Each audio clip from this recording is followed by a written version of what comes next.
But then I remember, you lived in Eastern Europe, especially Poland.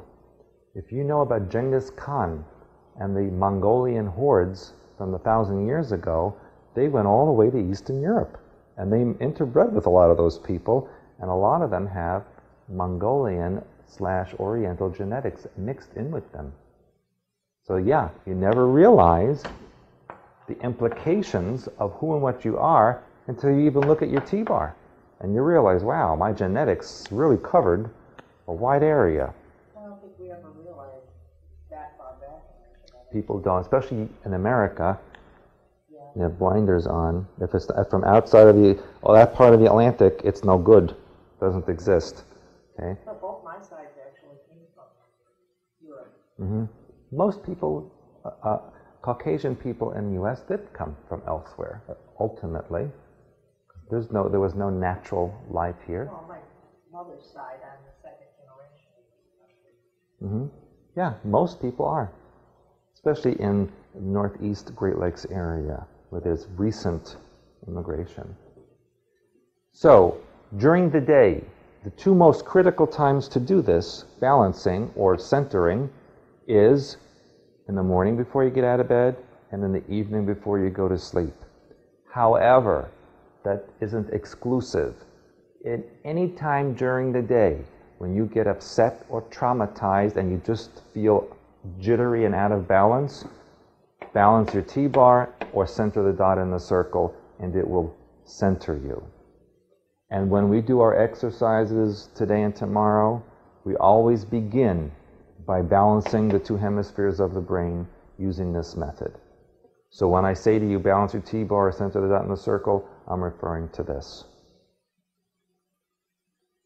You're going to see, and you are seeing now, corporate logos changing to archetype symbols, language of hyperspace symbols. Why do you think that would be? No more words, no more pictures, but symbol, hyperspace symbol. Why? Instant understanding of what they're trying to tell you with one symbol and color. And it's still mind control. They're still trying to control your life. Mm-hmm. Draw you in. Yeah, and where are you seeing, what's the most famous store right now for using that? Target. Where do they have this in red? And when we find out what the colors mean in a minute, you'll know why they have this in red. And then you'll see what they're trying to tell you with that symbol. May I erase this?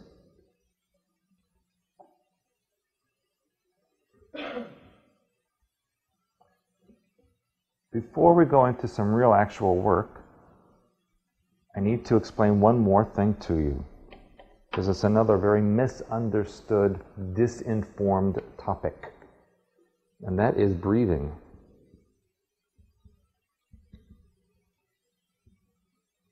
Now, there are maybe thousands of modalities out there with different breathing techniques that go back to ancient times and to recent modern times.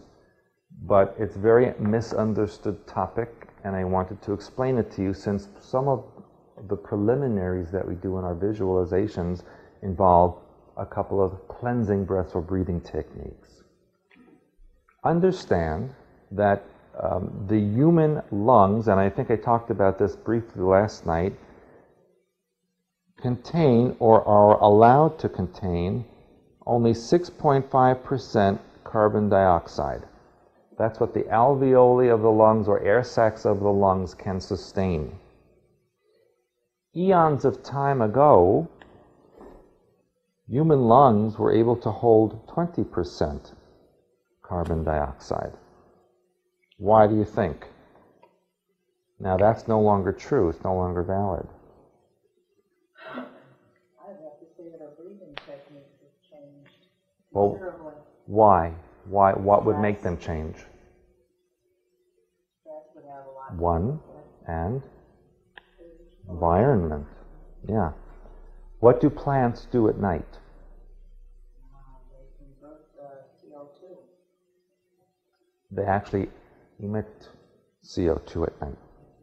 They emit oxygen in the day and carbon dioxide at night.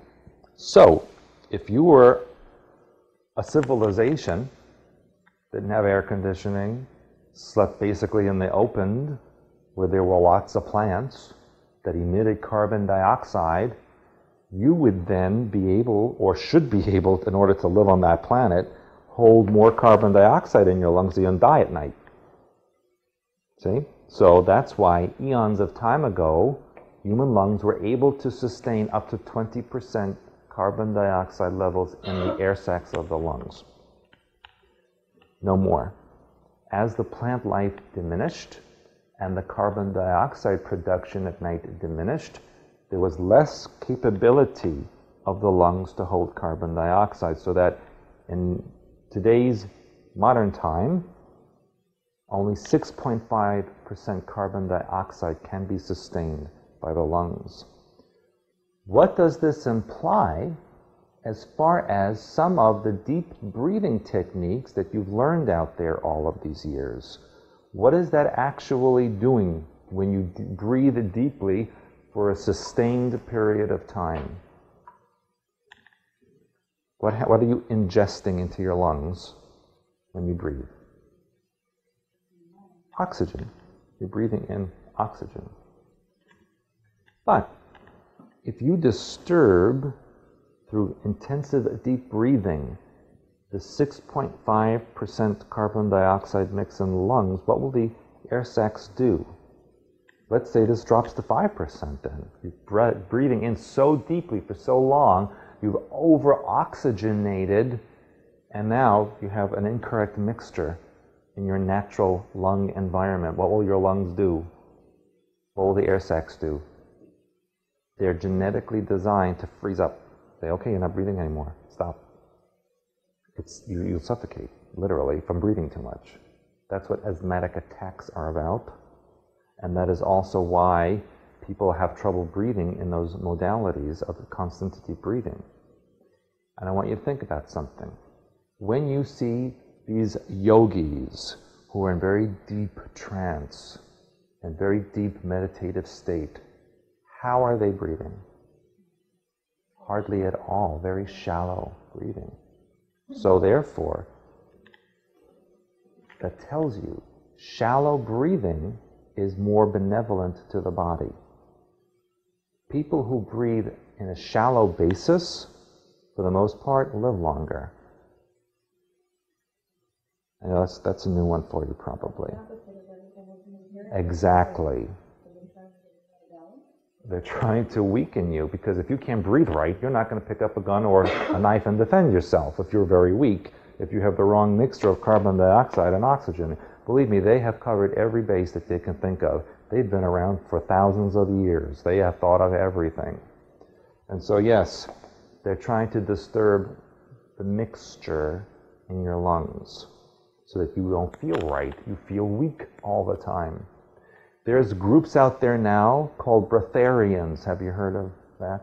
No? It's very popular, especially in the far west and in the south. And these people believe that they can simply live on breathing. They no longer have to eat or sleep or anything else. They just survive on breath. Now, one of these people came to a seminar I did in Florida. It was close to 100 degrees, and this person sat there with a snorkel jacket up and a hood over his head, shivering, because he didn't eat. He just breathed. And he was killing himself, and his body was shutting down. Human beings are not designed to be breatharians. That would be at the ET level, perhaps, or beyond. But human bodies, at this point in time, should not be breatharians. That's why you have a digestive system. Everything in your body is for a reason. It's not there for show. And so, yes, you need to ingest food, not just breathe. I didn't need to state that for the video and everybody else. Very important. Now, it's also important, those of you who like house plants or keeping your windows open or sleeping outdoors, be aware that you may be disturbing this mix, especially those of you who have a lot of plants in your bedroom. At night, it's not a good idea, because those plants are emitting a lot of carbon dioxide, and you're just not going to feel very well when you wake up in the morning. you're going to feel like you've been drugged or knocked on the head because you have almost no oxygen in there. You're going to have too much of this. I always suggest that people, when they wake up in the morning, do a minute or two tops of slow breathing to get this balance back to normal. And that's all you need. And there's many different kinds of breathing techniques. The one that we use in class mostly is called the cleansing breath. A little different than you may have learned maybe in Lamaze or other modalities. By the way, you must always breathe in through your nostrils and out through your mouth. Why?